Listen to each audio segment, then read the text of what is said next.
think I was cool. I used to think I was a gangster too. I used to do everything everybody else do. Until I fell off the earth and dropped out of school. Got my GED and obtained my street degree. My mama ain't raised me to hustle for free, but she taught me to give to charity. I see things other people just don't see. It's the God and we share it. But can you see it, touch it, feel it, or hear it? Until you're aware of it, feel the spirit. I'ma reveal it. It's a mystery. Now listen to me. Trust in your heart and you're only gonna receive nothing but lies. Close your eyes. Let me take a ride to the other side. Where pockets are broke, sitting around with only dreams of hope. Quick to think. Demons gang stalk the weakest link. Here in the belly of the beast. The gun is the police and the priest. The mayor's Buffy the vampire slayer. After she do her obeah, you pay her. Predator prayer. So we carry pocket Bibles. We used to carry sawed-off rifles. Nowadays we just look at you and you can tell I don't like you. I stay in my lane and advise you to do the same. I love ginger sour. The crabs under my feet, so I made off with the whole barrel. Nowadays this is a one-seater, not Peace two. and blessings, Danica. How you doing? Be honest with yourself before I do. This is a massacre. I'd rather be in my own car as a passenger. You looking at me while I'm passing ya. Black angel and white cloth, flying in the demon Sabbator. That's why the Jews took that day off. The priesthood of Ra became the Roth shield. Dragon snake, this made the Draco Queen awake. Indians started going to symbiotic state. Alright. Let's get this going real quick. Peace and blessings, everybody. How's everybody out there? Hope everybody is good. I hope everybody can hear me. Let me get a mic check, make sure I'm being heard. Could you hear me? Danica, that's you can hear me. Everything is good? Alright. So we're going to chop it up for a few. Let me come out for a minute and kick it. You know, I don't know what happened with the last live. They've been pulling down a lot of my stuff. So, you know, expect that with all this stuff that's going on with COVID. So it's like we got to be careful what we say on here. And you can't just disclose anything anymore. Everything is being monitored and censored and all type of stuff. So I hope everybody's, you know, getting good entertainment with all that's going on with the cabal and Illuminati and Clinton scandal and the pedophile case. You know, it's good entertainment right now. So, you know, I just don't want everybody to lose focus and lose track, because all of this is just distractions. Everything is trying to get your attention, get your spirit, get your soul, and lock you in, regardless of whichever direction you want to go in. As you can see, it's a soul trap set up for you. So, you know, when we're going to discuss these topics they're going to discuss, you know, we could get into popular discussion of the external world, which is important right now, too, because you're in the United States and a lot of people is being deceived. It's been done, though. You know, right now, it shouldn't be nobody surprised at anything that's going on, because the simple fact is we doing this. You learning from Enki to actually get yourself out the matrix. I left the matrix over 5 years now ago, and I'm proud to say it. That's why you see stuff like, you know, this right here. This is acedia. What's this? What is this one? It's acedia sida. It's from the sida family, and there's sida rhombophila. These is actually herbs that heal you. This is medicine, medicinal herb. The stuff that is in medicine. And so, you know, when you leave the matrix, you do things for yourself. You try to fix yourself up, heal yourself. You eat right, you know, and get the right knowledge. That's why we're going to take this journey into other worlds, because you're only going to see this in movies. You're only going to hear about this in books. You're not going to actually get somebody who's going to actually teach you how to do these things, or is it real or not. And, you know, and plus we get a better understanding of what's going on. So with that in mind, let me see where we're going to start off at. I'm going to take you into first, before we go into other worlds, let me explain then the topic. Since we're going to discuss journey into other worlds, I'm going to break down in that part now about what's inside of us that make us able to take these journeys into other worlds. A little explanation of, you know, the different bodies, the astral body, and your body that's going to take you to these other journeys, which is more of learning about what's matter and antimatter. And so we're going to take that journey so we can see what the spheres or chakras is that we call planets is actually have in reference to us, what it has to do with our soul. So that's what the journey to other worlds is going to be. It's going to show you how we go to the moon, how we go to Saturn and other planets. But it's not in the sense of like how we travel in our physical body. And this one, you do it all the time when you go to sleep and you dream. You just don't understand it because you're trying to, you could say, equate your reality to another reality, and the two just cannot be defined. It's like you can't convert the two. It's like you could swim and you could also walk on land. So when you walk on land, you walk with your feet, but you can't go in the water and just go walk on it. So you have a whole different system there, and that's what the problem is. So we'll learn this as we take this journey. But before we start, Enki got some files that he already have on his computer, that I wanted to run through. This now is the part where I talk about learning our ancestral selves, who we are. And this now is going to teach us how we've been deceived, we've been lied to. And even now we're being deceived and lied to, from COVID to the stuff going on with the Illuminati and all that stuff. It's all lies and deception, But what we're going to do here is look through the lies and deceit to help program ourselves back. We ain't worried about all that. Like I said, it's more than enough on it on YouTube, on everybody's channel, for you to get all the information you need if you following current events and everything. What I'm still trying to do is help you to escape this, and the only way you're going to escape is still like the movie The Matrix, and I'm Neo, and I'm going to show you how to get your soul up out of here, because that's what this is about. So now on that note, you have to know certain things, and we've been lied to, miseducated, and the actual truth became a lie today, and we believe the lie is the truth, and the lie the lie that was back then is the modern truth. So we're going to reverse everything and show documentation that it's real. So let's get into this real quick. I don't want to waste too much time talking. So let me pull up the monitor screen. Okay, it's not this one. 1 second. Display capture. Okay. There we go. Transition this over. Is this it? I turned it off. Okay, here we go. Okay, let me make this big.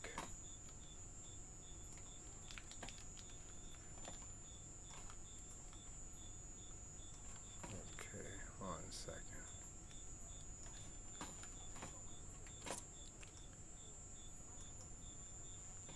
Okay. Am I doing this right? 1 minute, y'all. Bear with me here.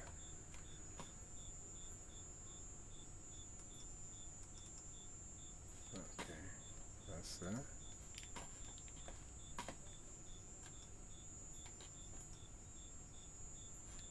Let me see if I exit out now.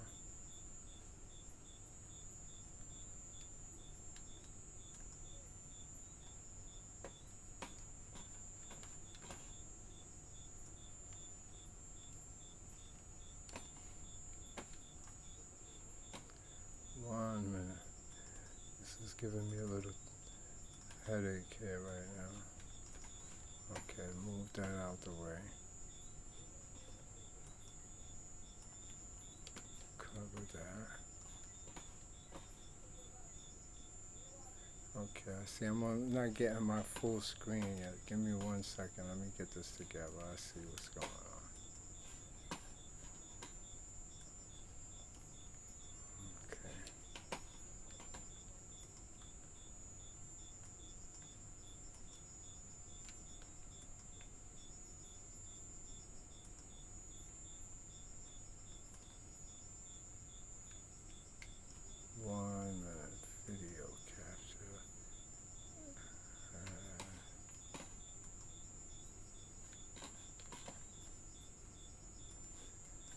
Well, in the meantime, let me just chop it up with y'all while I'm doing this. Right now, I'm just trying to configure my screen. I see it's not actually configured to appear, so once I do that, I'm good. So let me just put that in place real quick. But you know, like I said, the importance for us to get this knowledge that I'm about to lay down is that we got a lot of things that we think is real, it's not, and we're being deceived.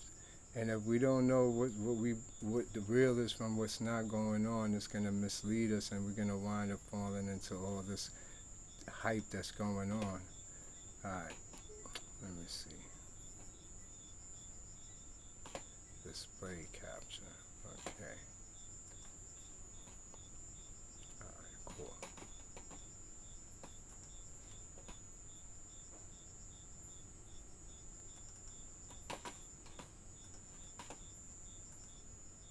Okay, we on now. All right. I guess it's being shown. Cool. Yeah, I see it now. All right, what we're gonna do? We're gonna run through this real quick. You know, I started this off, but it kept deleting off or whatever. YouTube kept taking it off. I don't know for what reason or another. But what we're gonna start off with this journey is learning about the self and what's inside the body. What we're seeing right here is called the Sephiroth, or the Tree of Life. This Tree of Life right here now is also replicated in our spinal cord. This is our spinal system. And the way this now came about is in two different ways. We know it first from the Hebrew version, which this is, but this goes back to ancient West Africa. This is a West African symbology of the spinal cord and the caduceus sign and how it works in the body. So the top one, which is Ain or Ein, is actually in West Africa called Obatala, you know, a god of the whiteness, you know. And with this now, it breaks into three where you got Bina and Chikman. These three now, when you get to Bina, you're talking Odudwa over here and Oyan over here. So right in between, you have what's called the abyss. This is like a real place inside of you, with this being actually your third eye right here. You understand, or what's called the Daf Gate. The importance of this is really you get Abyssinia and a whole bunch of other names that come back who is worshiping this god that is actually over here a female, but over here it's male. So it's at the top where it's Ein at, it's actually a hermaphrodite.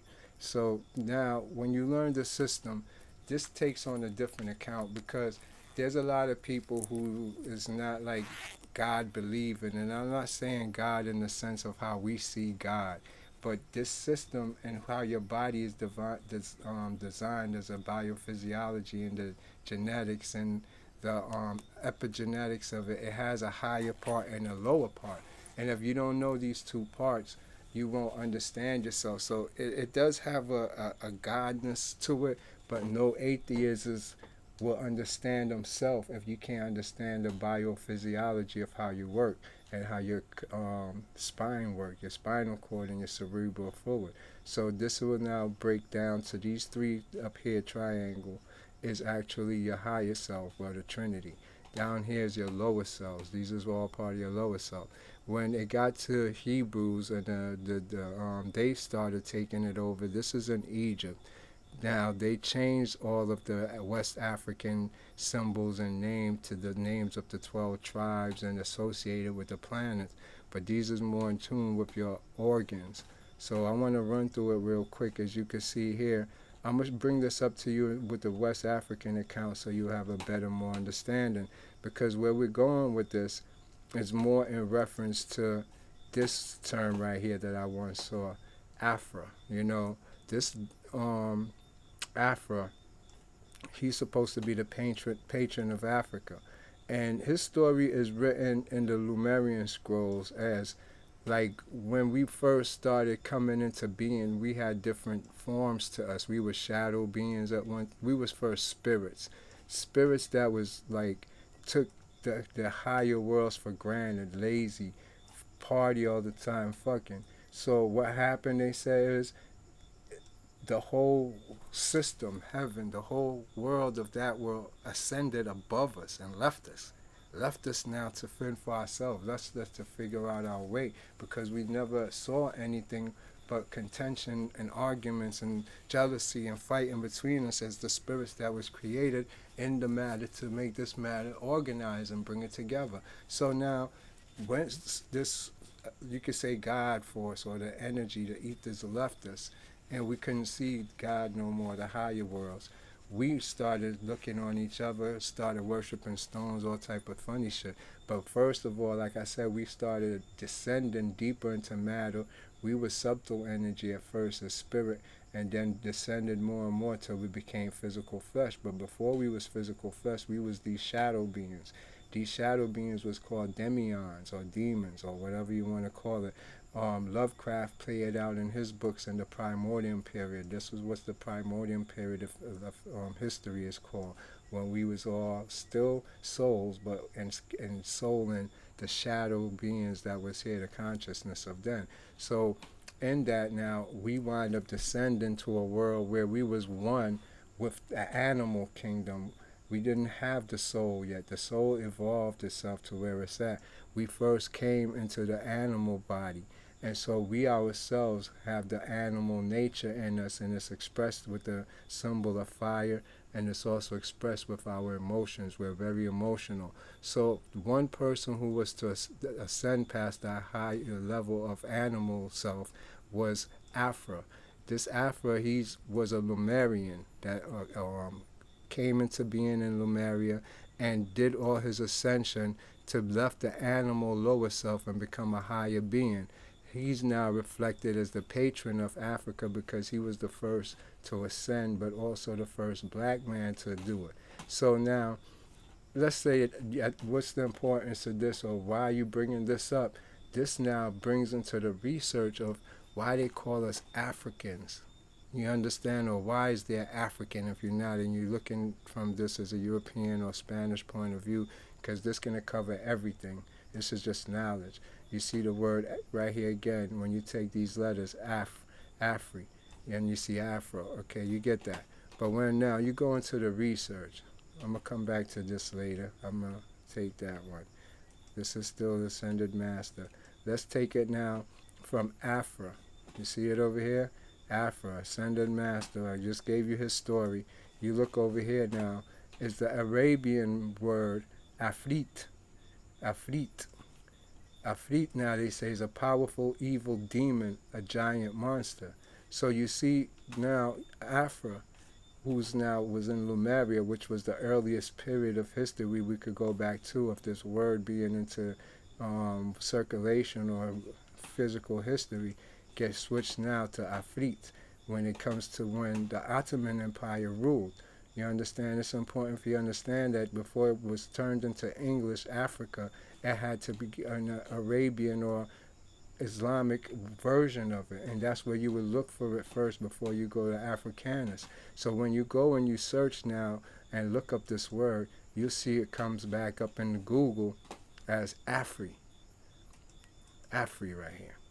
You see Afri? The importance of this is because Afri is a singular of Afra, was a Latin name for the inhabitants of Africa. So you hear that? This is now a Latin name for the inhabitants of Africa. But first, you have to break down something. Latin.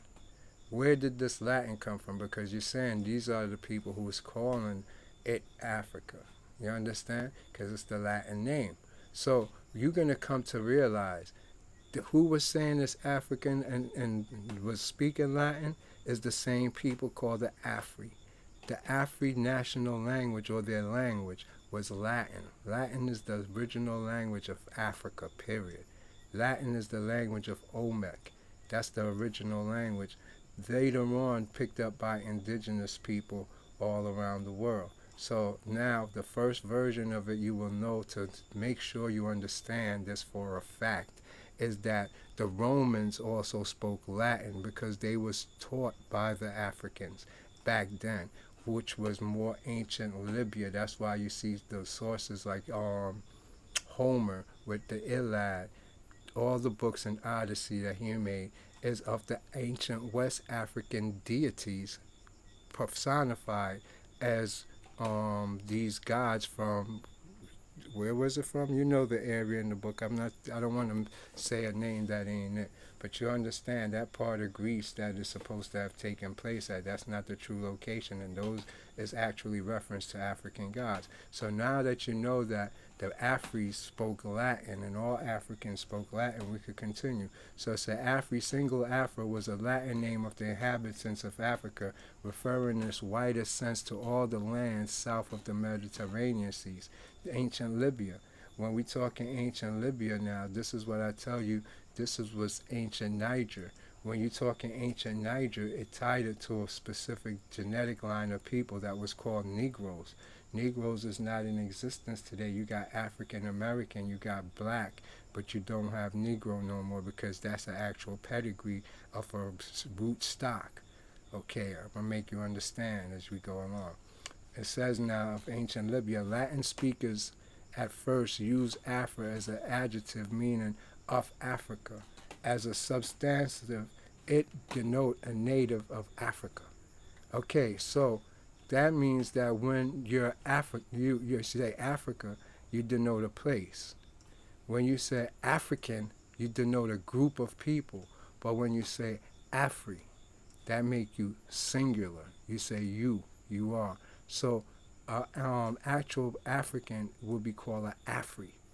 But don't get it twisted. Don't just think you could go out and use this in the widest sense and call everybody an Afri, because these were spiritual people that had spiritual connection that later on became what was called the Chaldeans or the Magi's, and I'm going to show you this now. Watch. So as we get to look more in the Google search, look at this one now. Same thing again, so you get to see the origin of Afra now may either come from the Phoenician Afar dust, the Afri. You see it right here? What are the Afri? Ooh, guess what? Now you see, this don't got so much to do with Africanus no more. The Afri are a tribe. You hear that? The Afri are a tribe. One more time. The Afri are a tribe. Possibly Berber. Take the possibly out and the Berber. No, they cannot be Berber because Afri predate Berber's existence. I could give you Berber's record. They come from actually North-South Africa because of the simple fact, due to the migration and mutation, this would be the location of where you see all the Arabs who look like that. That's the Afris in mutation years later. I'll prove that to you too, because I'm going to bring it to the Malay, the Chinese, the Mongoloids. Everybody come from this one string of the genetic line that ties into who they say today, the cross genetics of the pygmies. So let's keep it going so we could get this going. Now, if you look here now, Afrit, this would be the actual Arabic word, Afrit. The definition of an Afrit is an Arabian mythological character that is evil. See, this is how we got to be called evil in society. Blacks became known, or Africans became associated with demonology, because it didn't start with the Europeans. It was the Muslims and all the Arabic people who made up these definitions and these slanders and derogatory statements first. As you can see right here, Afrit, the definition of an Afrit is an Arabian mythological character that is evil or demonic and has supernatural powers. Now, one thing that's correct here is this. You do have this, and this is 90% of why the government keeps your mind busy, because they said an idle mind is a devil's playground. You understand what I'm saying? So now, an example of an Afrit is the monster who turns a prince into an ape in the Prince of Arabic literature titled 1001 Nights. So you get to see the definition or example if they're given is a prince who turns into an ape. A monster, I mean, who turns into a prince. This is the monster who turns a prince into an ape. So the prince who turns into the ape because of this monster is what we're going to know to be called alchemy, the process of transmutation, transformation. And this is what athletes could do. You understand? They're giving it to you in this little part right here. They're telling you this is a fact, but it's not how they see. I'm the taking out, extracting the truth from lies so that y'all could get everything together. Because all of these is going to come back around 360 degrees once I make it understandable to you. So, from there now, again, Afrit.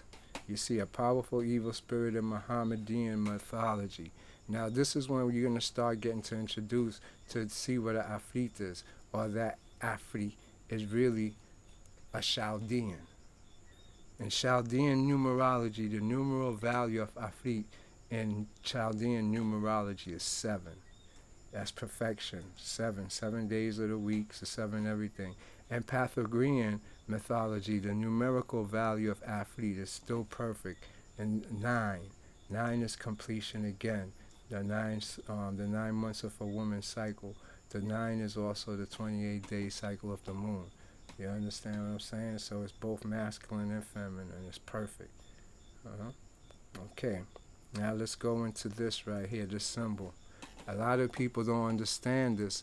This has to do with our true nationality, who we are. It's funny how you say this, but it's real. Because A is Alpha and this is Omega. A is a man and Omega is a woman. You see how it's shaped, the symbols? You know, the pyramid this way is a man, and this is the symbol for the yoni. Okay, now when you take this and you look, right, Alpha is actually ether, the black light, the invisible light. Omega is the white light that you cannot see. It's invisible too.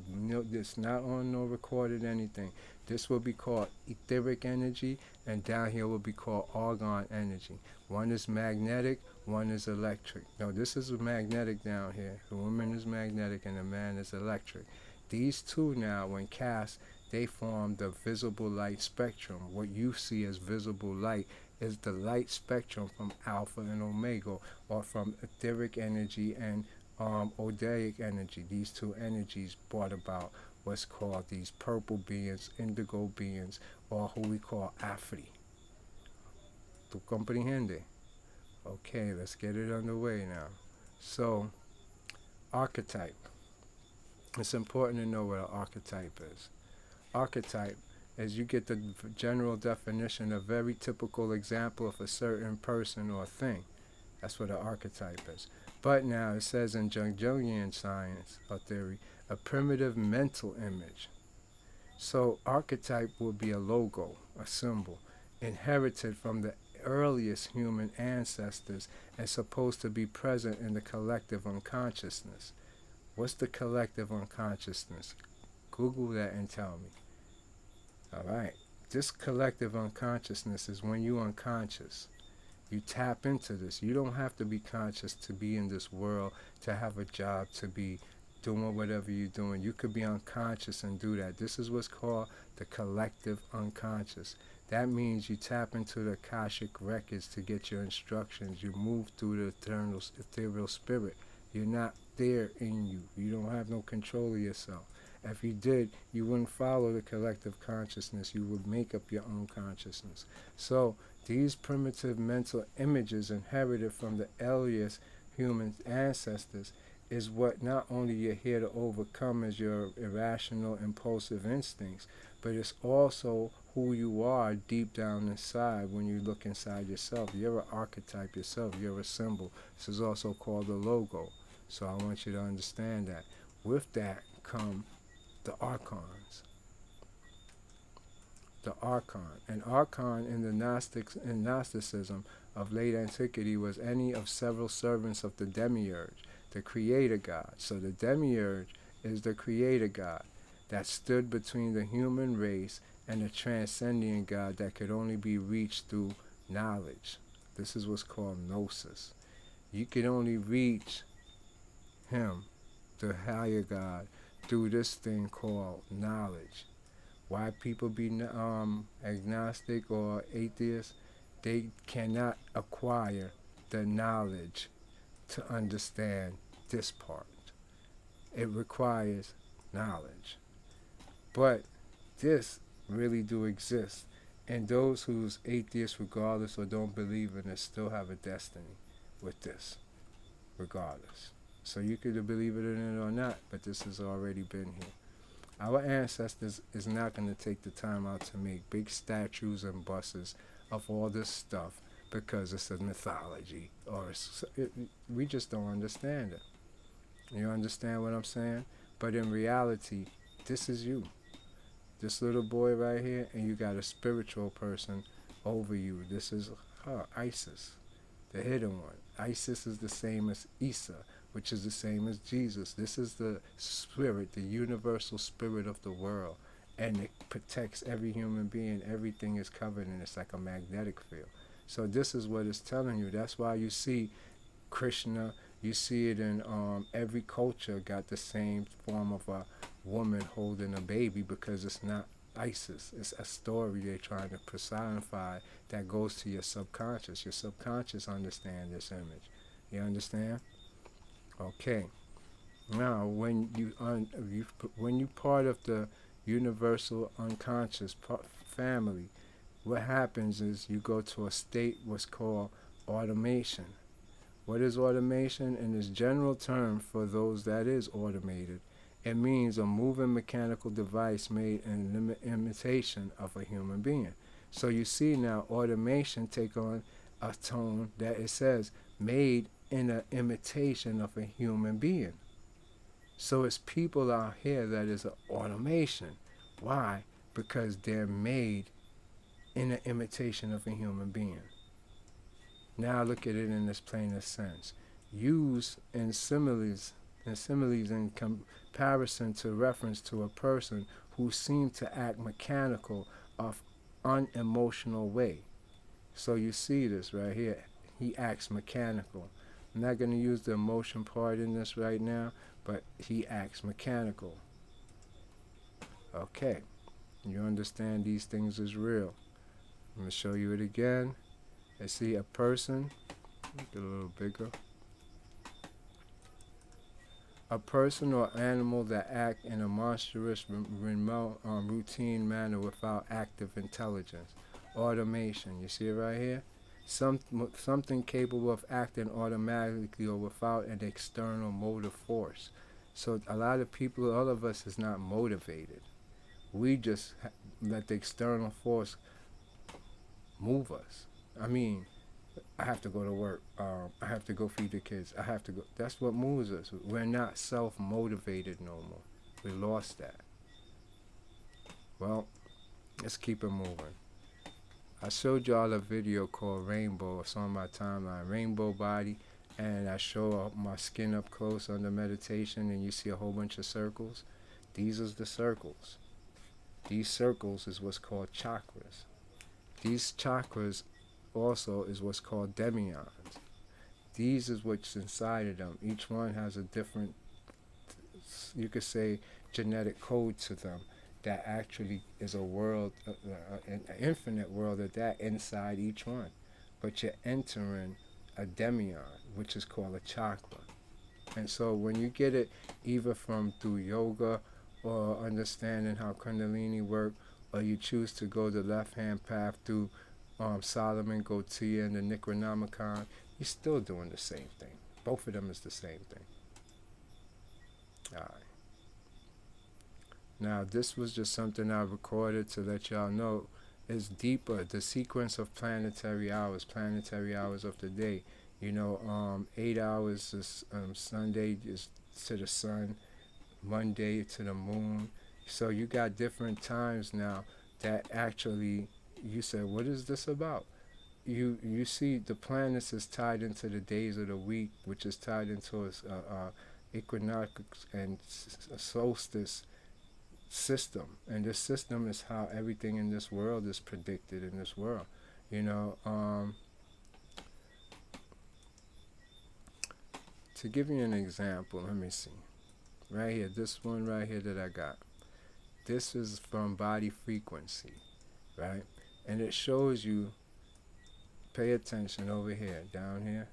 In 1974, this was done. This is from 1974 now. In 1974, they wrote that they could take the human body and have forced memory blinking and induce erroneous actions. They could make the human body induce changes to hearing, both apparent direction and volume, and sometimes even content. Sudden violent itching in eyelids. You see this? Forced manipulation of airwaves, including externally controlling forced speech. You see this? Wildly racing heart rate without cause. You see that? Right here. You see that? Remotely inducing violent non-rationing with reference for hard-to-reach areas, often during delicate or messy work. You see that? Forced muscle quaking of the large muscles in the back. You see that? Forced movement of jaw and cranking of teeth. Artificial tinnitus. Transparent eyelids. Microwave hearing. Forced walk-in vision, sometimes sync with the body motion. Controlled dreams. Reading and broadcasting thoughts. You see all this? That's just some of them. This was done back in 1974. This is not something new. They tricking us. It says the first unclassed successful transmission of the human voice directly into the skull of a living person was performed by Dr. Joseph C. Sharp of the Walter Reed Army Institute of Research. If you don't believe me, go and Google Dr. Joseph C. Sharp Research and you will see this. His name is right there. You can Google it for yourself. By transforming the hypnotist's voice using the lower silent sound of this is hard to read, scrambling method used in the Gulf War, it is possible to hypnotize a target without the target being aware from hiding leaving zero trace evidence. So you see, they have the ability, all of us is hypnotized and we don't know it. This is what's called psychoelectric weapons. So I'm just showing you something old for something new. Alright. Now, I want to demonstrate that as time goes on, what we get in society is not an evolution in human beings. What we get was what's called a retrogress. We descend as we get into having more kids and more kids and more kids. And so what I use is, this is from the Book of History, right? And they just go through different groups of people and they start to find where they genetically come from or where they come from. Now, you know they can't do this with genetics because genetics is fake anyway. But their method is a good method because they trace everybody down to their root race. So I'm going to pick this story up in the middle of the story so you get an idea of what I mean by this one word that I was highlighted here, retrogression. Alright, so it says the main races are represented in the Malay archipelago, which in the number of their branches and in their distribution and extraordinary divergent, they show in their reciprocal relations the unmistakable result of ancient historical occurrence. There are the brown straight-haired Malays, in the wide sense, and the dark-skinned Negritos. You see, this is a second-generation Negro right here. This is a mixed one, who own their name to their resemblance to the Negro. So you see, Negritos and Negritos is not the same thing. They look like them, but they're not them. Since the whole manner in which the Negritos are at present scattered over the island points to a retrogression. So you see that now. Negritos, which is close to the Negroes, points to a retrogression. It says there will always be an inclination to regard them when compared with the Malays as the more ancient inhabitants of at least certain part of the archipelago. These Negritos form a link in the chain of those equatorial dark-skinned peoples who occupy most parts of Africa, southern India, Malaysia, and Australia. So you see, they occupy the Negritos, not the Negroes no more. They're already gone. And they're dark-skinned people with the same woolly hair, broad nose, but they're not the same stock. This is a hybrid stock of them now that they're bringing into our view. southern India, as compared with lighter skinned races, exhibit a retrogression which certainly did not begin in modern times and suggests the conclusion that the homes of these dark racial elements were once more extensive than they are today. It is doubtful indeed whether we are justified in assuming these Negroid races to be closely connected, or whether, on the contrary, several really independent branches of the dark-skinned type of mankind are represented among them. One point is, however, established: the Negritos of the Malays archipelago by their geography, distribution, and still more by... I can't see the top of this. It's not letting me see it. So anyways, you get to see, I'm not going to read all of these, but the important thing y'all need to know is that when we mutate or we migrate, if we're not with a root stock, and it's deep because you're not supposed to be even having sex with your root stock, but because that word that you need to look up is called exogamic. If you look up exogamic, you'll see that. But what I'm saying now, let's read. It says the African pygmies of the genuine Negroes. You see, the African pygmies to the genuine Negroes. These dwarf races cannot in any way be brought into line with the other dark peoples, kinfolks of the low-statured race, which has mixed with the Negritos, or perhaps formed their foundation, exists on the peninsula of Malacca, especially in the northern part of Andamans and the Sicilian. There were also, in all probability, representatives of this dwarf race to be found in the larger Sudan island and in East Asia. At any rate, it is a fact that some of these eastern islands of the major archipelago, particularly the Philippines, I want you to see this, particularly the Philippines, still contain dark tribes, although in consequences of numerous admixtures. And the small numbers of these pretty nations, their existence has often been doubted. Carl Sumter describes the Negritos or Antis of the Philippines as low-statured men of a dark copper-brown complexion with flat nose and woolly black-brown hair. When they have preserved to some degree their purity of race, they are a characteristic type easily distinguishable from the members of the Malay race. So you see, these is how they appeared back then. You're talking about actually people coming from the west, and as they moved from the west to the east, they was changing and mutating and admixturing to make up these modern races that we call from Greek to Roman to Egyptian to Hebrew to Chinese to European to whatever, Spanish now today. It's all the same. Okay, so excuse me. And what I was showing y'all now with this group of people that I was calling the athletes, right, that I tell you Chaldean. Now we're going to keep the theory going to show you who's these Chaldeans. Here's the word. Who were the dark-skinned, mysterious Chaldeans? It says the Chaldeans was a pastoral nation, a priestly caste initiated and entirely devoted to the science of astrology and magic. They were the aborigines of Western Europe and our descent ancestors, black and far blacker perchance than any of those who look upon as the races to us inferior, the Asiatic Ethiopians. So you're looking at a whole different level of what I call now Negroes. This will give you the definition when he says black and far blacker. You understand? He even goes as far as telling you that Eusebius, that's the guy who was a historian back then who was alive, declares that the Ethiopians came from India. The Ethiopians come from India. So there's what we call in India today was not India back then. It was called Ethiopia, that whole thing. And it says the Arabs was the ancient Ethiopians. I'll come again.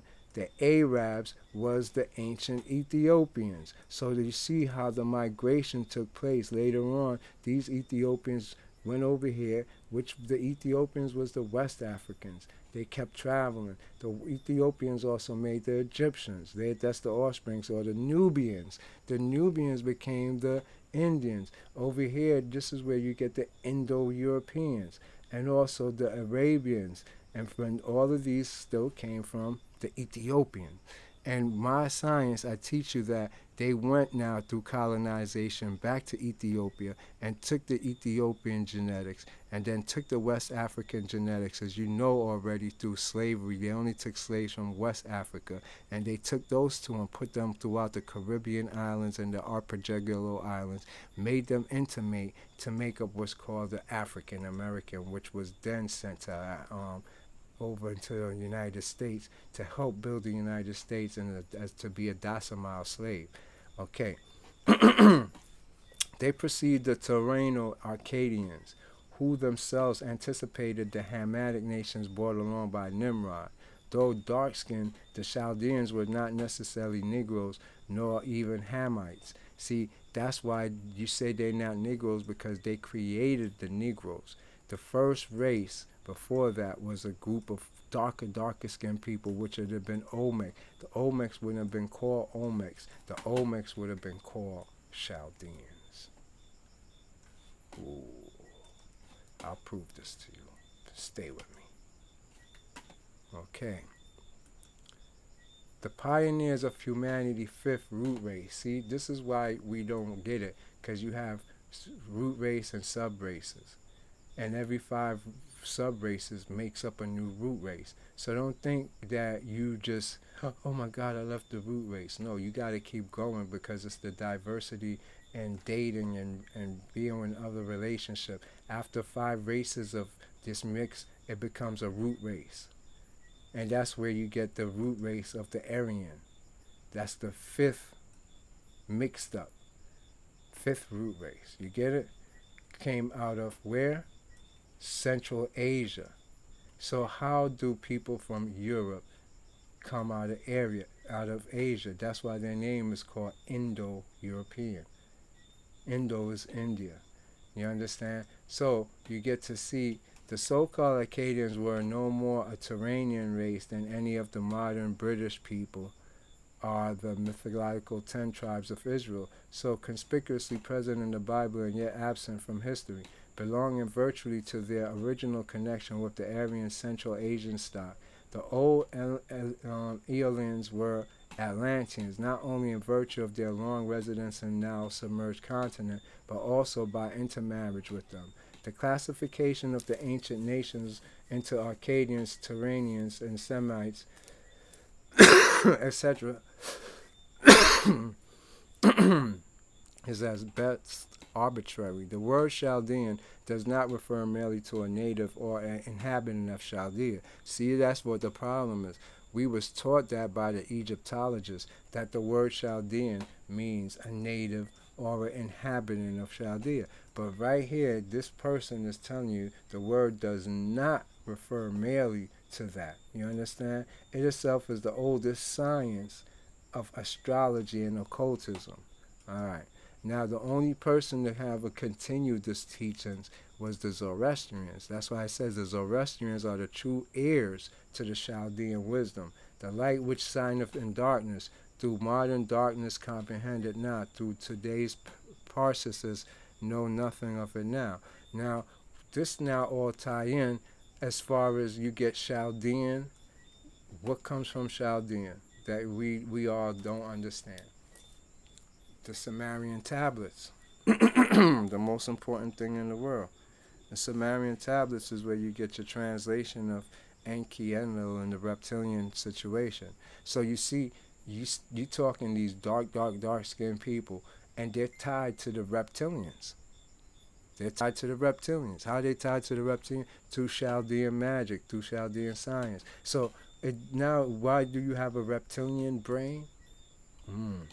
Because we're going back to the primordial you, the first you. One brain fell on top of the other brain, then came the prima facie. So when we talking Chaldean, you're going to the primordial you, your reptilian brain, your reptilian self. All of a sudden, this term reptilian takes on a real meaning now. Excuse me.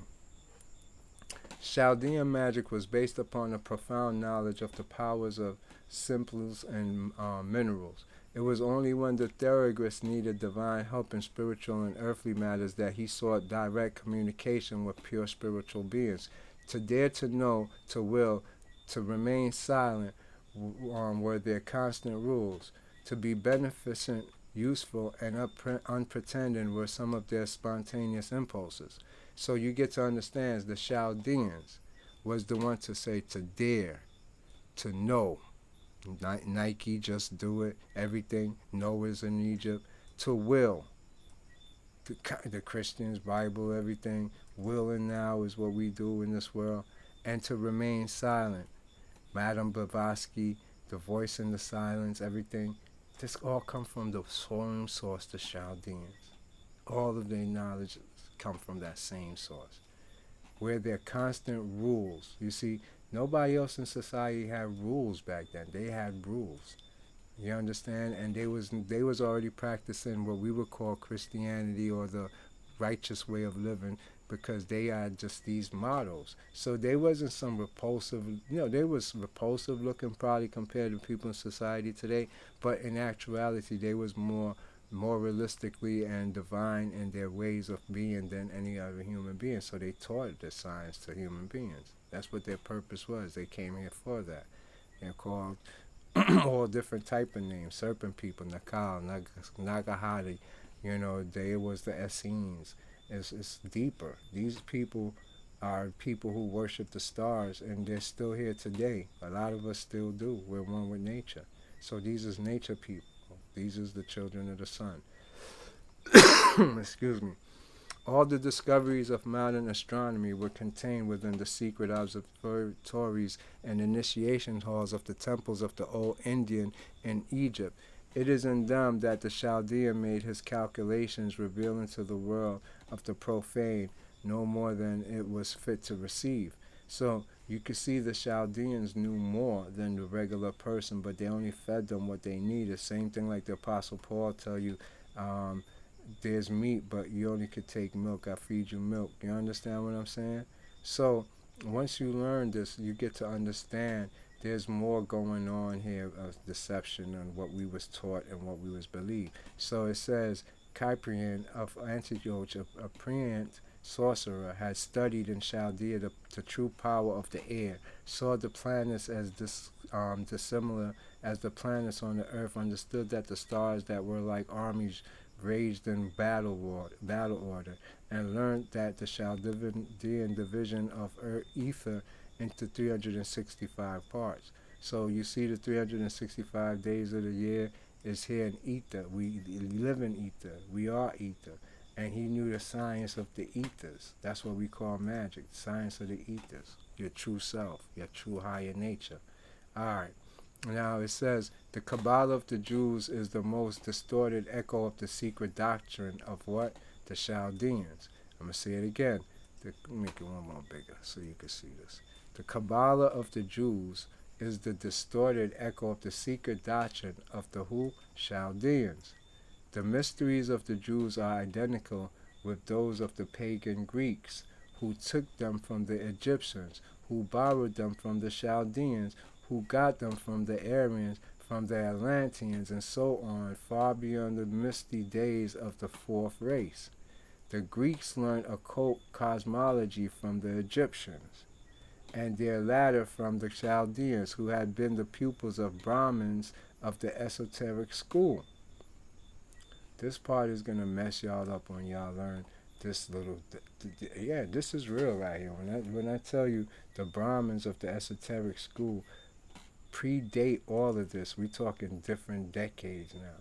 And you're going to learn it right here with these Aryans, because it seems when we're talking about now the fifth root race, it's a turnover, a start over, with these brothers actually being one family.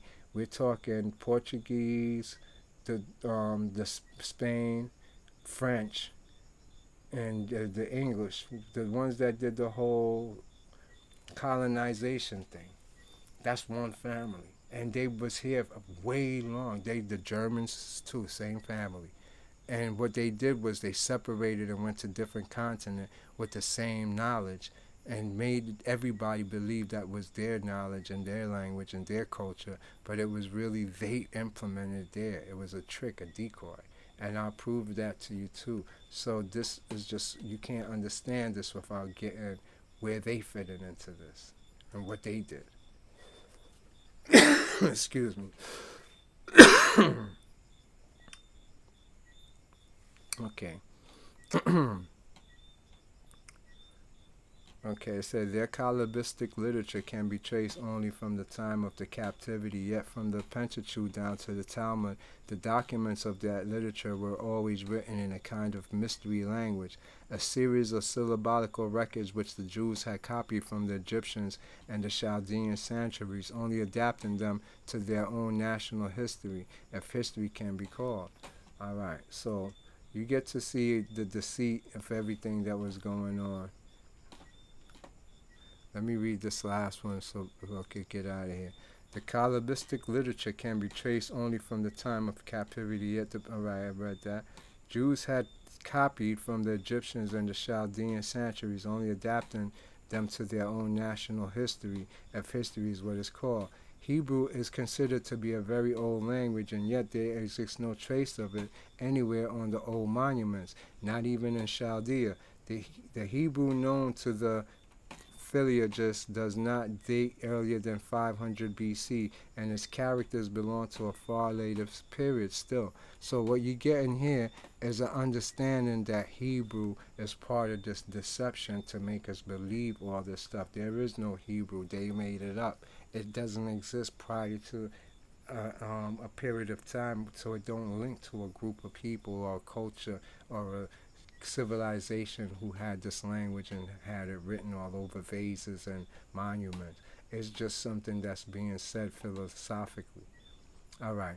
The original authentic Gospel of Matthew was written in the Chaldaic language, but with Hebrew letters, says Jerome. The Jewish Talmudists and the Christian fathers borrowed many occult terms such as virtue, Ioe, Baraxis, etc. from Chaldeans. In the Chaldean or Jewish Kabbalah, cosmos is divided into 7 words, originally intelligible, celestial, elementary, lesser, astral, infernal, karma, local, or Hades, and temporal of man. So I just wanted to give you that real quick. Now, let me see what's this right here. Okay. Eschatology. I don't know if y'all know this word. Maybe this has motivated a lot of people to get into the field. Eschatology. That's the part of theology concerning death, judgment, and the final destiny of the soul of humankind. So this is what the Egyptians studied, and that's why you see all those pictures. You know, what we call Egyptians is not really Egyptians. Those is the Hebrews, but you ain't gonna understand it for now. So what y'all call the Egyptians then is really the Hebrews, but for now that's what they studied, what we call eschatology, and the part of the theology concerning with death, judgment, and the final destiny of the soul of mankind. And so it takes 700,000 years for somebody to do eschatology. It's like you have to go around the whole entire Milky Way and document the stars, their positions, everything. You understand? And that's the book we've been living off ever since. I remember we started talking about the demiurge. Well, here you see the demiurge, a being responsible for the creation of the universe in particular. In Gnostic and in other theological systems, a heavenly being subordinate to the supreme being that is considered to be the control of the material world and agnostic to that of the purely spiritual. So you see, when you look and you have a heavenly being subordinate to the supreme being, somebody supreme or God or the higher being, and is considered to be the controller of the material world. So we don't know, when we see the Illuminati doing these pedophilic things and all this stuff, and we think it's God that is doing it, and we like, yo, fuck God and fuck all this stuff, is because they're not doing it to the God. You understand? They're doing it to a lower being. And we don't realize that all this plays a very serious effect on us. And I'll show it to you in this slide right here. This slide gives you a perfect example of it because I started studying possessions, and from healing people, I realized that there's a lot of people that is possessed and don't know they're possessed until you run the remedy for it, the snake bite medicine on them. And once you do, you see sometimes they start throwing up, heads start turning, they start speaking in tongues, farting, all types of weird things happen. So, and me investigating it, I had the hunch, the ancestors told me that it has something to do with Alzheimer's. So with that in mind, I searched the web and I came up with this article that I always kept because I know what it is that Alzheimer's is. It says, is this demonic oppression or normal behavior for Alzheimer patients? And this is a lady's testimony. She says, hello everyone, my name is Sharon and I'm confused about what happened yesterday. My mother, who is in the stage 7 of Alzheimer's, started barking like a dog and talking in demonic voices. It scared her and she said, who it was that? The demonic voice returned and I just stared at her. I couldn't understand the language she was speaking in, which it made me even more frightened. Has anyone else encountered this kind of behavior in their loved ones? Not sure what to think or if I should act on it. Alright, so when I said that Alzheimer's is also a demonic possession, it is. It's rituals, it's certain things we have to do. Cataracts is a form of it too, and dementia too. If we don't perform these things, our mind lose what's called white matter. Google white matter right now, and you see the cause of Alzheimer's. That's all I gotta say. Alright, let's keep it moving.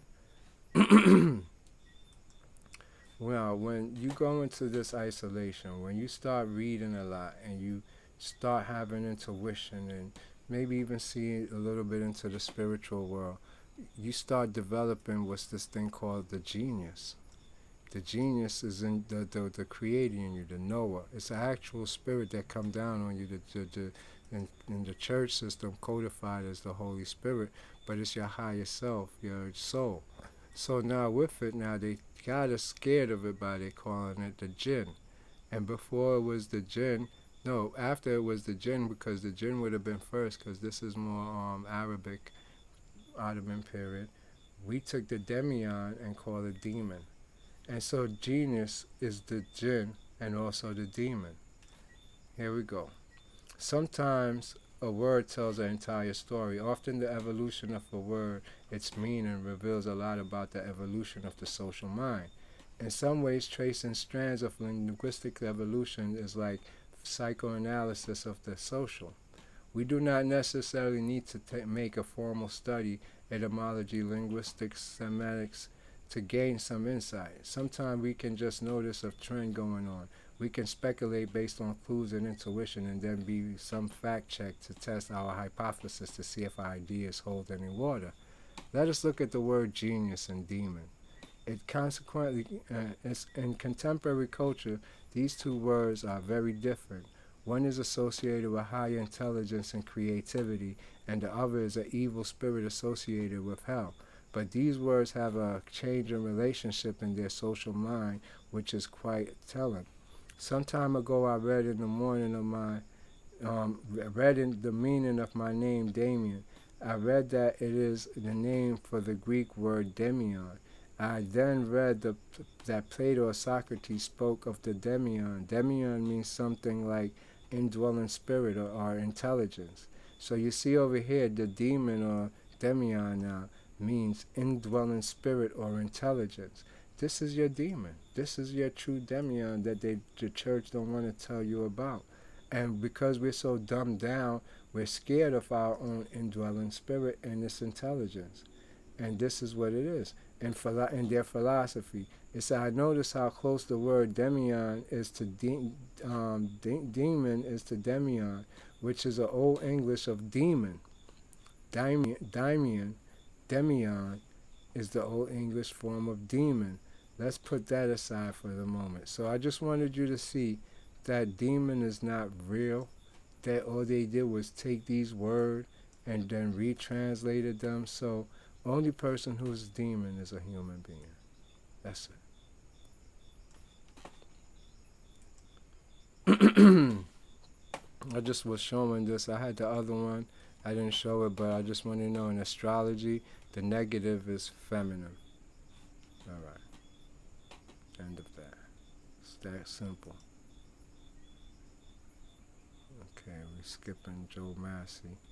We already know eschatology. I wanted to show the face on Mars in comparison to Olmec. You know. Okay.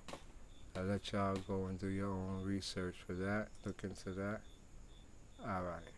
Now, you know, we have earth, air, fire, water. Its symbology is very simple to understand once you get to see the nature of it. Its nature is energy, active, purpose, corresponding to summer, noon, youth, and the will. Air is relation, response, and interaction, corresponding to spring, dawn, childhood, and the mind. Water, flow, receptively, and change, corresponding to autumn, dust, maturity, and the emotions. Earth, stability, form, and structure, corresponding to winter, midnight, age, and the sense. Okay. Let me give y'all a little bit of this right here now. This one now is from a Kundalini book, but this is profound knowledge. I'm about to put y'all on. Once you read this, you'll understand a lot of things. Check this out. He says, my position is that sexuality, as understood and practiced by the Siddhas. The Siddhas is deep. I would tell you to research them. These are very high spiritual people of the mind. These people is like mystics, highest mystics you could come across.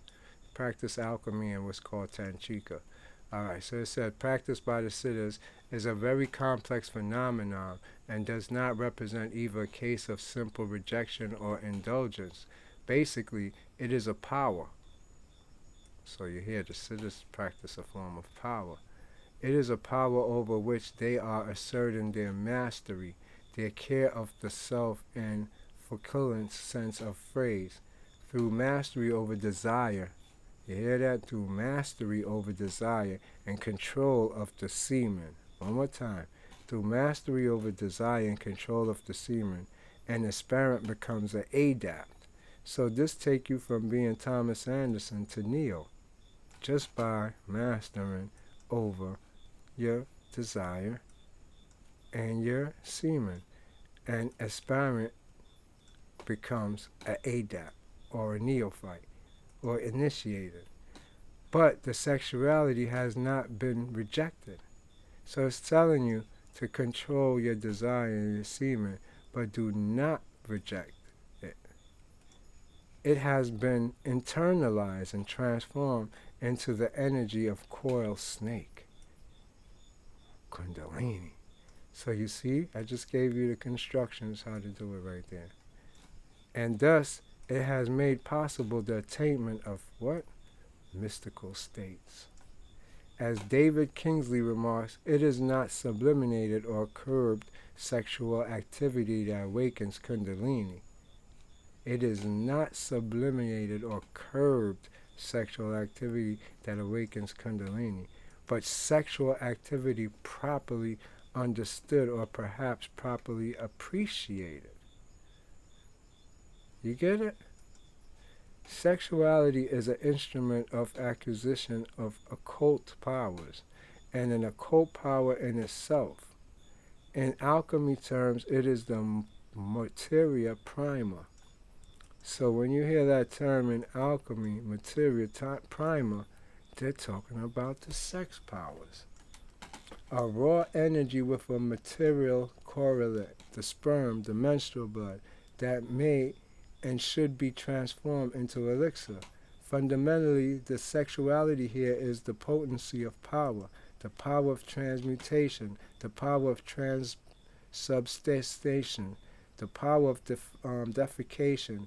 In other words, these yogas, the exoterists on ordinary approach to sexuality, is supplemented by an esoteric one. You get that now? Alright, so let me just give y'all now a little translation so you get to understand Zeus is not just Zeus. Zeus was once Amun when we was in Egypt, just like you was probably once Chinese, then once French, and then now you're black or white. You understand? So Zeus was once Amun. The Greeks got Helios from Ra, which is Ra. This is the Kemetic Egyptian name for Ra is Helios.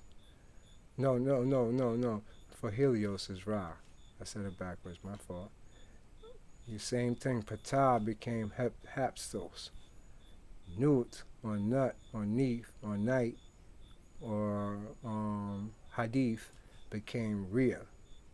This is also Set too, which is now they got Set here too, but all this is still Set. Now Jeb is Kronos. Nut or Net is Athena. Khonshu is Hercules. Set is Ares or Typhon. Bas is Artemis. Udujit is Leto. Isar is Osiris or Hades. Baset is Isis or Demeter. Nebhethet is Nephilis. Appu and Apputa is Anubis. Hetheru is Hathor or Aphrodite. Heru is Horus or Apollo. Dechaja is Thoth or Hermes. Maat is Athena or Themis. And Sakmet is Nemesis. Sakmet is Nemesis. Okay. Like I told you before, so watch my rainbow videos to see what chakras are. These is all chakras. Chakras are the gatekeepers that block them. You're looking at gatekeepers. Chakras. This is what a chakra is.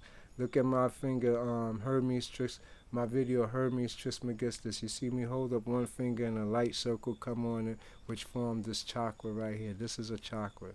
This is another chakra. These are all chakras. We live in a chakra. You drop water in a pool of water, you see chakra. You look up at the sun, you see a glow or halo, that's a chakra. Everything is chakra. Okay. Let me see now.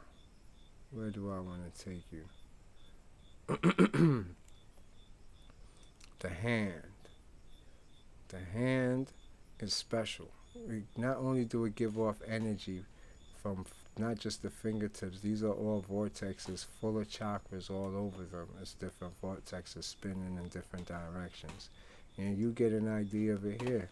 You get to see how the hand is divided into parts of chakras, which has a connection to the planetary body. So these would be your chakra zones where the planetary bodies is connected with these spiraling vortexes.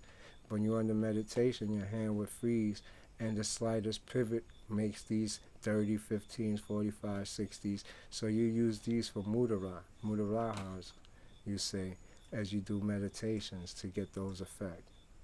Okay. So we're going to just pause on this for now. Let me see. I wanted to pull up The Journey into Other Worlds. It's a literature I'm going to read to you about matter and antimatter to end us off. So we come back to this because, you know, this is over 700 pages of stuff.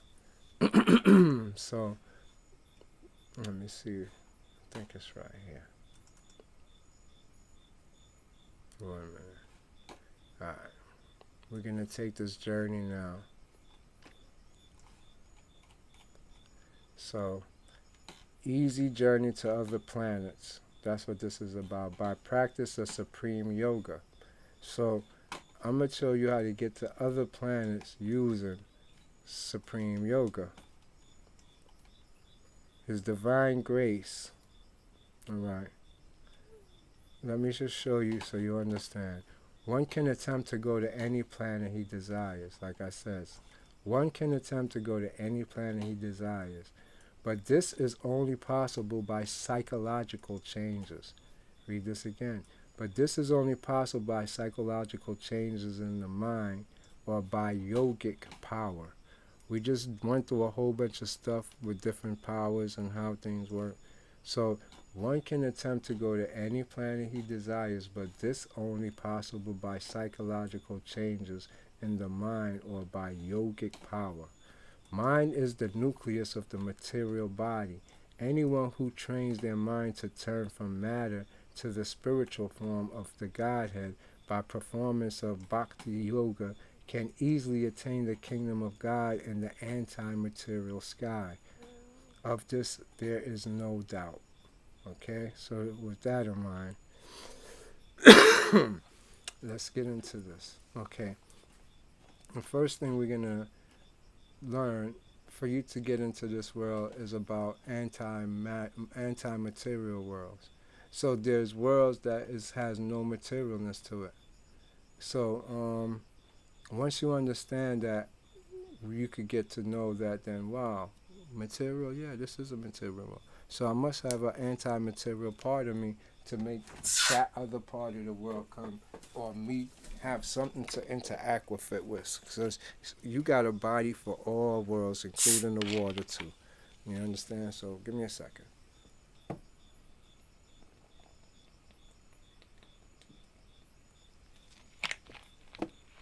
All right, let's get it in.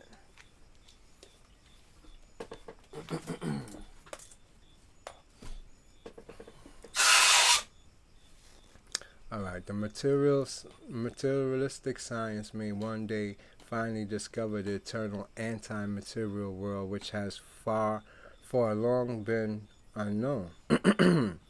So they're saying there's an anti-material world which has for a long time been unknown. To the wranglers of gross materialism regarding the scientists' present conception of antimatter, the Times of India, October 27, 1950, published the following news release. This is in 1959, Stockholm, October 26, 1959. 2 American atomic scientists were awarded the 1959 Nobel Physics Prize today for the discovery of antiprotons. So you have to first find out what is antiprotons. Providing that matter exists in 2 forms, as particles and antiparticles.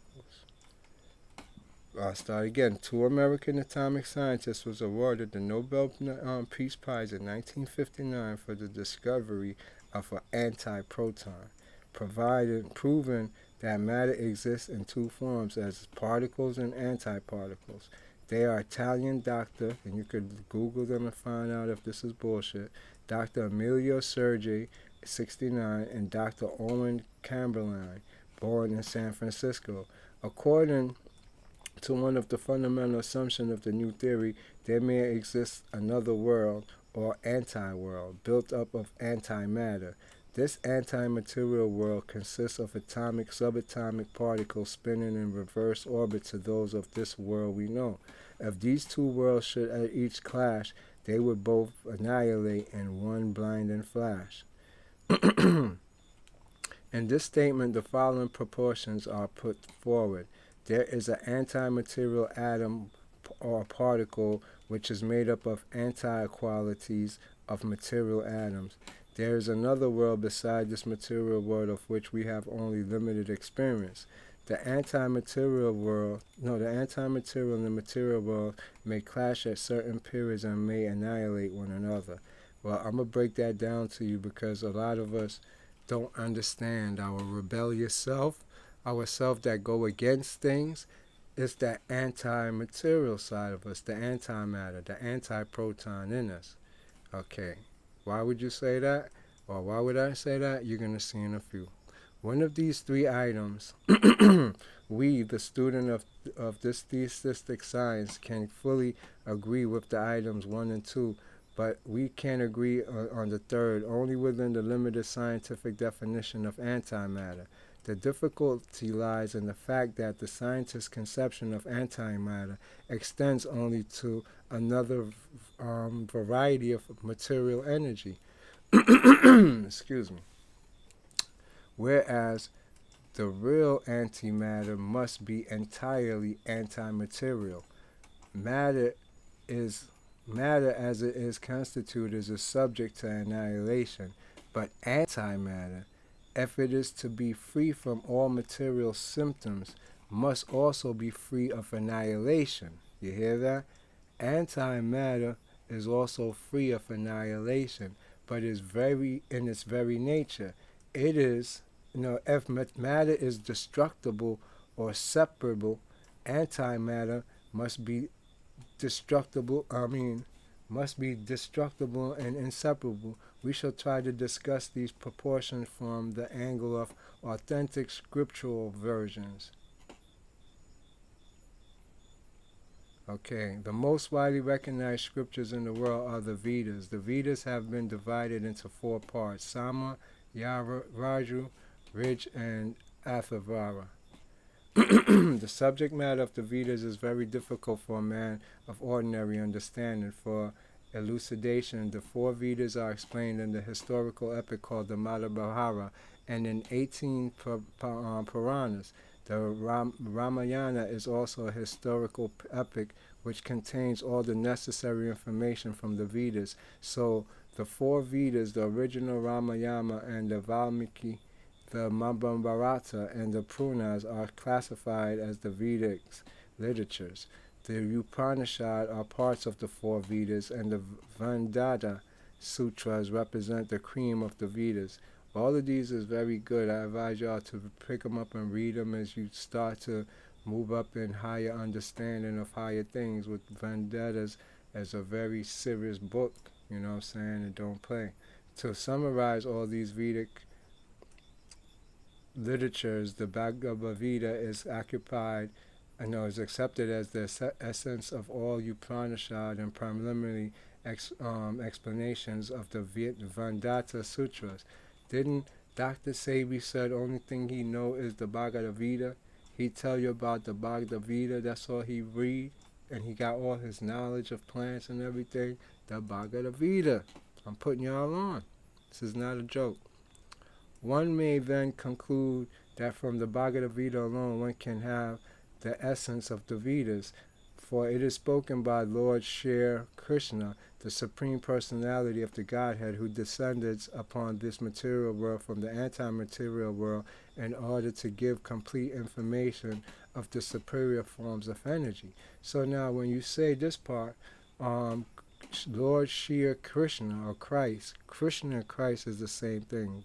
So Christ comes down as the Supreme Personality of the Godhead, right?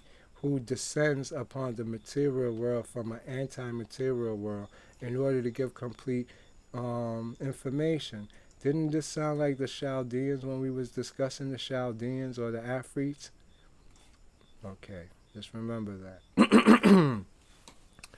The superior form of energy of the personality of the Godhead is described in the Bhagavad Gita as Paraprakriti. The scientists have recently discovered that there are 2 forms of perishable matter, but the Bhagavad Gita describes most perfectly the concept of matter and antimatter in terms of 2 forms of energy. Matter is an energy which creates the material world, and the same energy in the superior form also creates the anti-material world, transcendental world, or transcendental magic. The living entities belong to, you hear that? The living entities belong to the category of superior energy.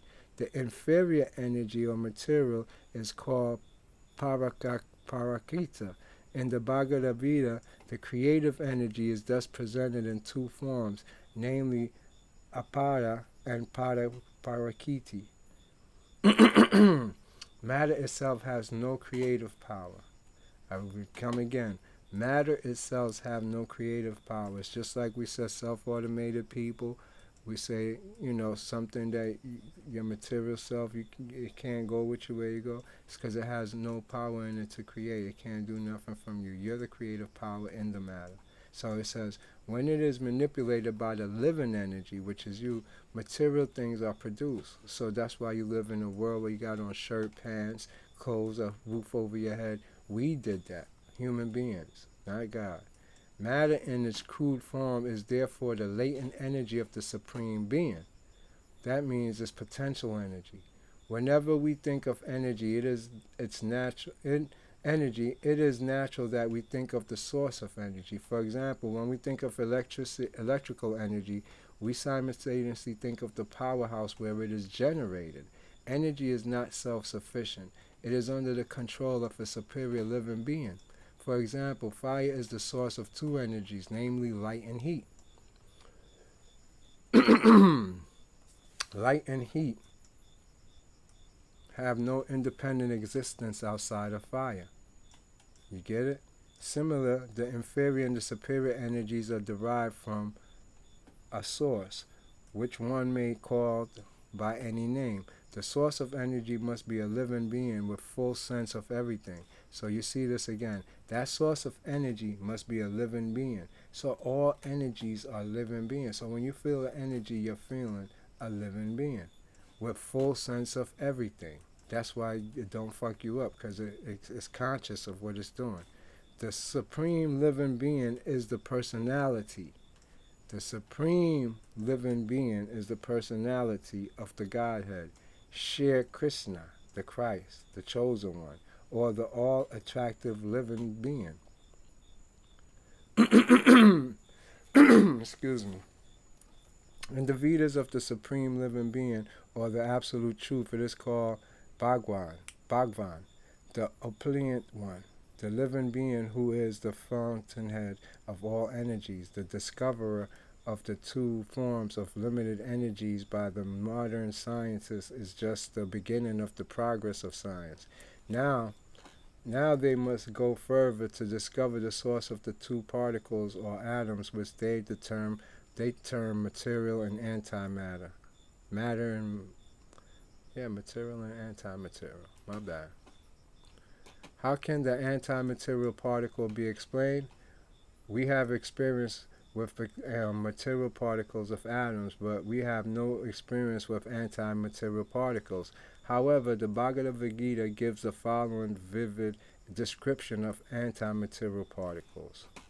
He says, this antimaterial particle is within the material body. I will read this again. This antimaterial particle is within the material body. So let's say the government needed antimaterial particle. Where would they get it from? They would get it from your body.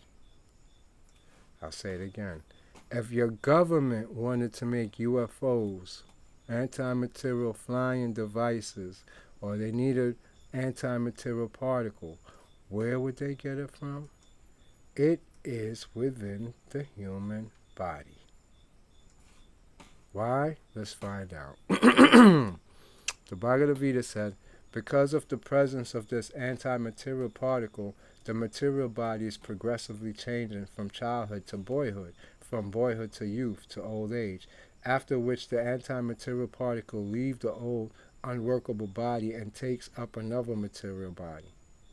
Ooh, you see? Why is this important? Because if the antimaterial is you, just taking on material body, and they're looking for the antimaterial particle to fly UFO, they're going to use you to fly the UFO.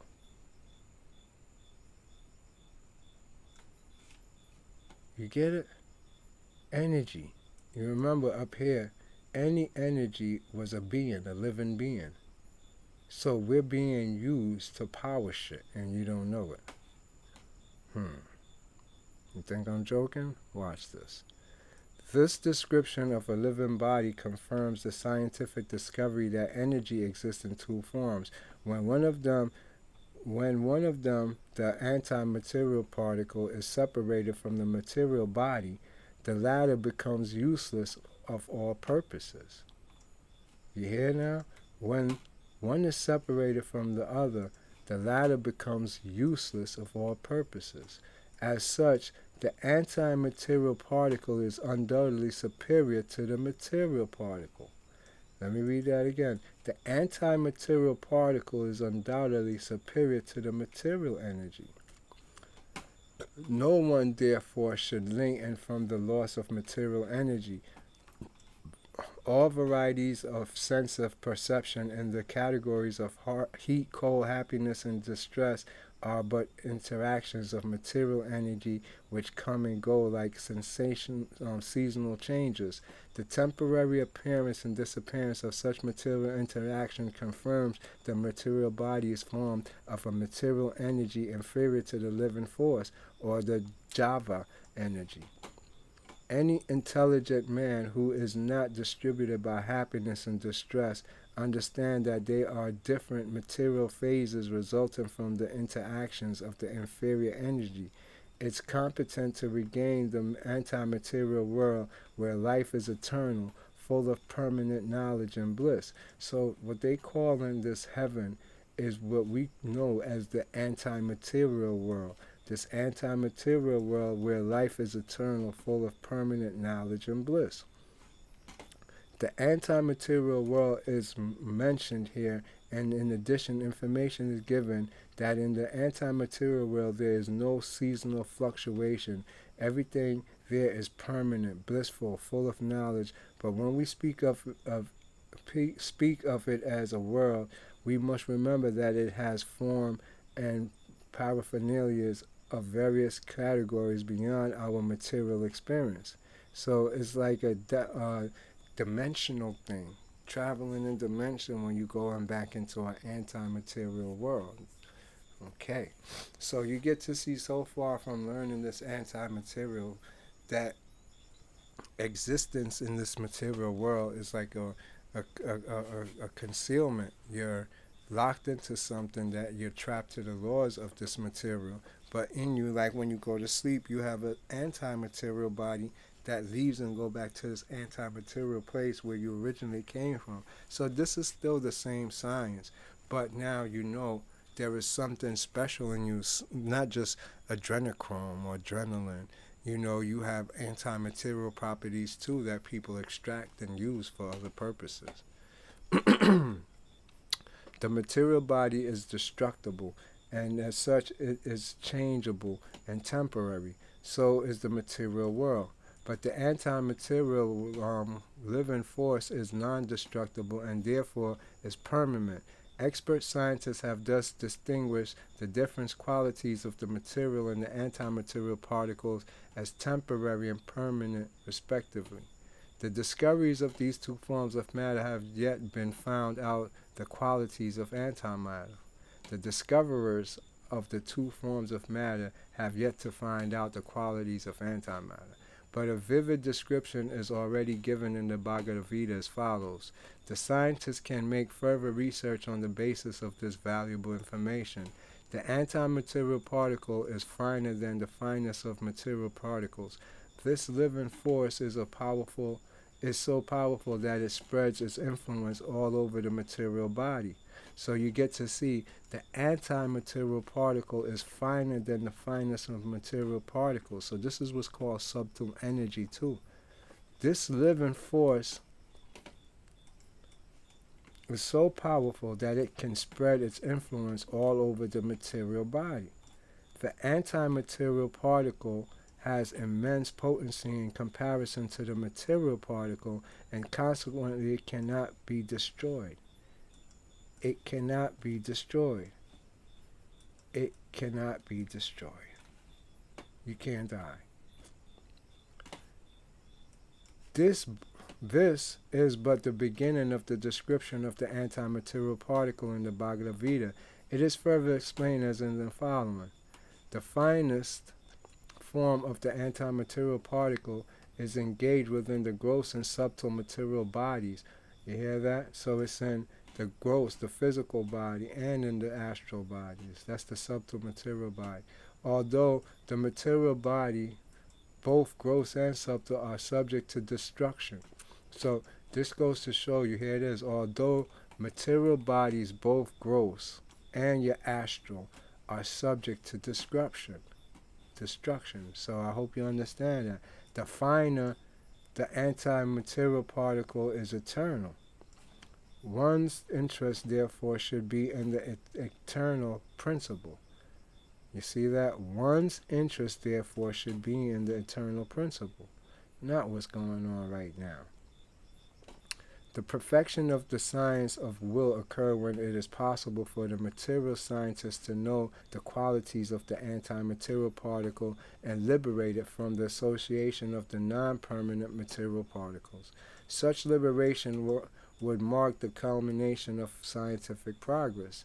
There's partial truth in the scientists suggesting that there are there may exist also another world consisting of antimaterial atoms that clash between the material and the antimaterial world, which will result in the annihilation of both. There is a clash which is constantly going on. The annihilation of the material particle is taking place at every moment, and the non-material particle is striving for liberation. This is explained in the Bhagavad Gita as following. The non-material particle, which is the living entity. I'll read it again. The non-material particle, which is the living entity. You ever get sleep paralysis? You ever see these entities? I'll read it again. The non-material particle, which is the living entity, influences the material particle to work. So the entity influences you to do its bidding. The demiurge and the archon. I'll come again. The non-material particle. These are particles. We see it in science. It's real. Influence, which is a living entity, according to the Bhagavad Gita, influences the material particle. This living entity is always indestructible. As long as the non-material particle is within the lump of the material energy, that's as long as you're in your body, known by the name of the gross subtle bodies, then the entity is manifest as a living unit. So as long as you're in a body, let's read it again so that we don't make, as long as the non-material particle is within the lump of a material energy, the lump would be the body, right? Known by the names of the gross and subtle bodies, that's what it'll be, your body and the astral body, then the entity is manifest as a living unit. In the continuous clashing between the two particles, the non-material particle is never annihilated. No one can destroy the antimaterial particle at any time, past, present, or future. You get that? Therefore, we think that the theory maintaining that the material and the antimaterial world may clash, resulting in the annihilation of both worlds, is correct only within the context of the scientist's limited definition of antimatter. The Bhagavad Gita explained that the nature of the antimaterial particle which can never be annihilated. So you see, they try to tell you that if these two forces crash, it will be annihilation. Bhagavad Gita said, no, that's not going to happen. Okay, let's keep that in mind. The finer, but you know what? I would say that psychologically speaking, we have an anti-material self or a subjective mind that don't agree with things, and then we have a mind that agrees with things. One is matter and one is antimatter. And so we act out these particles bidding in just our attitude, our demeanor, how we treat other people. All right. The fine and immeasurable antimatter material particle is always indestructible, permanent, and eternal. After a certain period, however, engagement by material particles is annihilated. This same principle also operates in the case of material and antimaterial worlds. No one should fear annihilation of the antimaterial particle, for it survives the annihilation of the material worlds.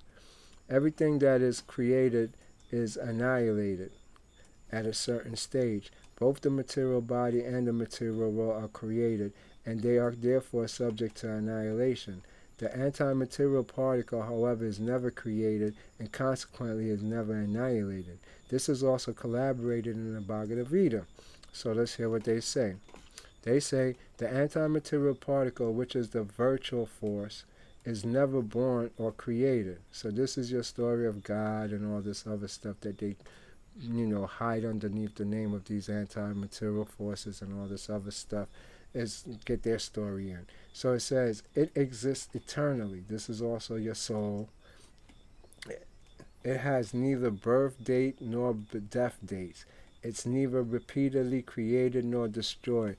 It is eternally existing, and therefore it is the oldest of the old, and yet is the freshest and new. It is always fresh and new.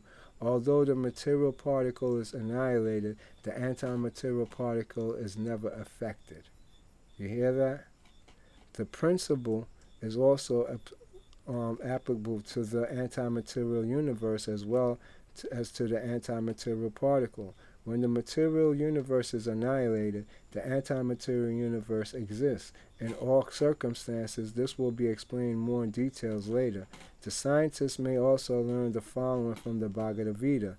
The learned man who knows perfectly well that the antimaterial particle is indestructible knows it cannot be annihilated by any means. The atomic scientist may consider annihilating the material world by nuclear weapons, but his weapons cannot destroy the antimaterial world. The antimaterial particle is more clearly explained in the following lines. It is neither cut into pieces by any material weapon, nor is it burnt by fire, nor is it moistened by water, nor withered, nor dried up, nor evaporated in the air. It is indivisible, non-flammable, and absolute, because it is eternal. It can enter into and leave any sort of body. Being steady by constitution, its qualities are always fixed. It is unexplainable because it is contrary to all material qualities. It is unthinkable by the ordinary brain. It is unchangeable. No one therefore should ever lament for what it is, eternal antimaterial particle. Alright, so you get to see what we're dealing with here. Thus in the Bhagavad Gita and in all other Vedic literatures, the superior energy antimaterial particle is accepted as the vital force. So what we call an antimaterial is also called vital force or the living spirit. And this is what we know it at as our world. What we call the living spirit is Jesus, Krishna, Christ. That's it right there. I'm showing you in many different forms what a lot of people don't believe in. It's the science. And we don't understand it because of how they term it to us. That's why I say we've been miseducated and taught wrong. Once you understand this, your perception of reality will make you will everything correctly and see everything in its right form. This is also called the jiva. The living principle cannot be generated by any combination of material elements.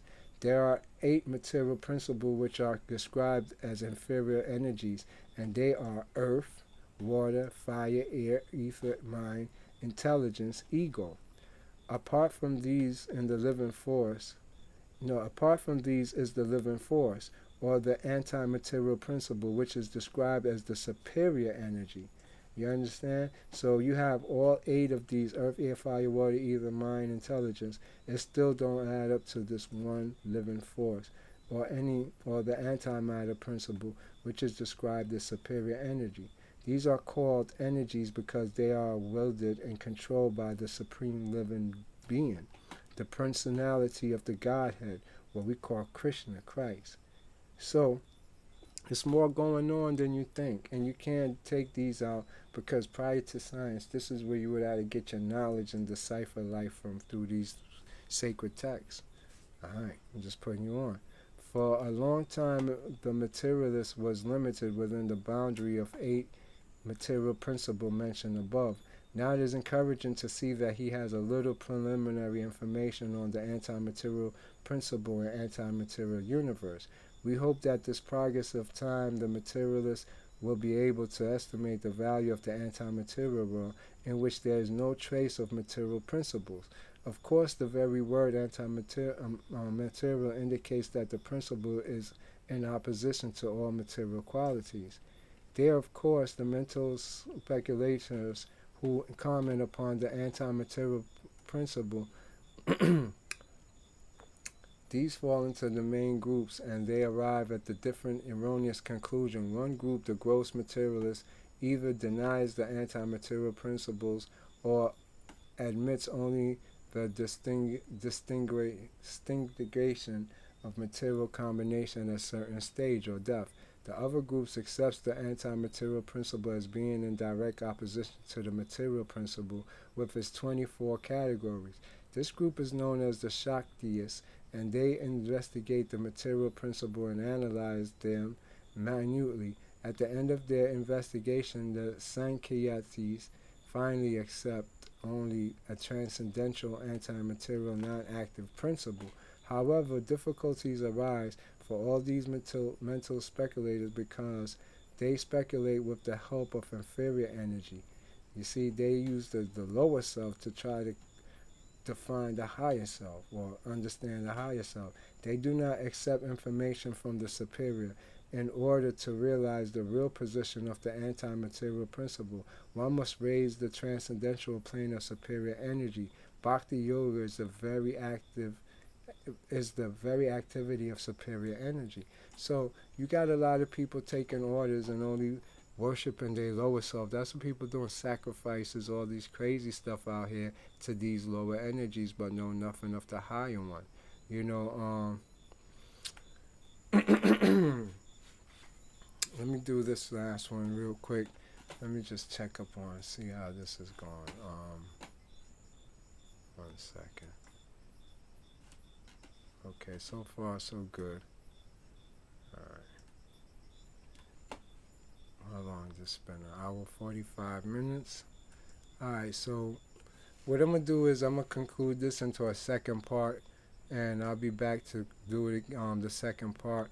So as we're going to learn about other worlds and how we travel in them through meditation.